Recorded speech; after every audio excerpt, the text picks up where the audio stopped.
Dans les déboires des abattoirs bretons, dont Gade est un cruel exemple, l'Allemagne est clairement montrée du doigt. Outre-Rhin, les entreprises useraient et abuseraient de la directive de 1996 sur les travailleurs détachés pour renforcer leur compétitivité. Pour aller à l'essentiel, l'industriel allemand sous-traite dans ses murs la production à une société intermédiaire installée en Europe de l'Est. À charge pour elle de trouver et de rémunérer le personnel en se conformant aux deux grands principes de la directive de 1996. 1. Celui du droit du pays d'accueil. Le travailleur détaché doit être rémunéré aux conditions du pays dans lequel se déroule le contrat. Sauf qu'en Allemagne, il n'y a pas de salaire minimum dans le secteur des abattoirs, donc aucun butoir à la baisse pour les salaires.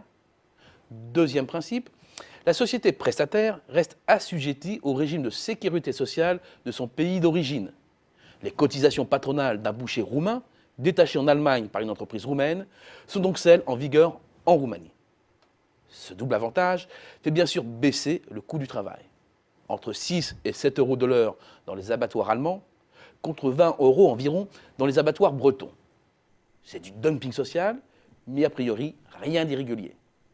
Sauf que cette main-d'œuvre en provenance d'Europe de l'Est, en théorie temporaire, représente 75% des effectifs des abattoirs selon le syndicat représentant les salariés de l'industrie alimentaire, NGG.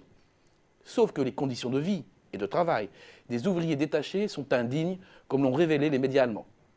Mais le succès économique est là. L'Allemagne s'est hissée au rang de plus gros producteur porcin de l'Union européenne avec 5,5 millions de tonnes. La France, reléguée aux 3e position, a cédé énormément de terrain, avec moins de 2 millions de tonnes de porc produites en 2012. Et 2013 ne s'annonce pas mieux. À fin août, la production accusait déjà un retard de près de 1% par rapport à la même période de 2012.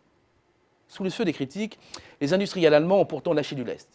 Ils sont même tombés d'accord pour introduire un salaire minimum obligatoire et mieux encadrer les contrats de sous-traitance. Pas sûr qu'il faille pour autant sabrer le champagne. D'abord, parce que l'Allemagne a beau jeu de rentrer dans le rang une fois la concurrence à terre.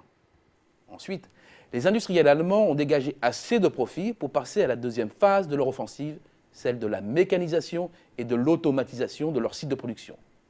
Une évolution somme toute logique dans le pays de la machine-outil. Du capital va donc forcément se substituer à du travail, celui-ci devenant plus cher. Mais ce serait un peu facile de faire de l'Allemagne le bouc émissaire de nos déboires. L'absence de restructuration en France a freiné l'industrialisation de l'abattage. Or, les investissements ne peuvent pas s'amortir sur des structures qui sont restées trop modestes pour affronter la concurrence internationale. De même, la montée en gamme est restée insuffisante pour s'arracher de la seule concurrence par les coûts.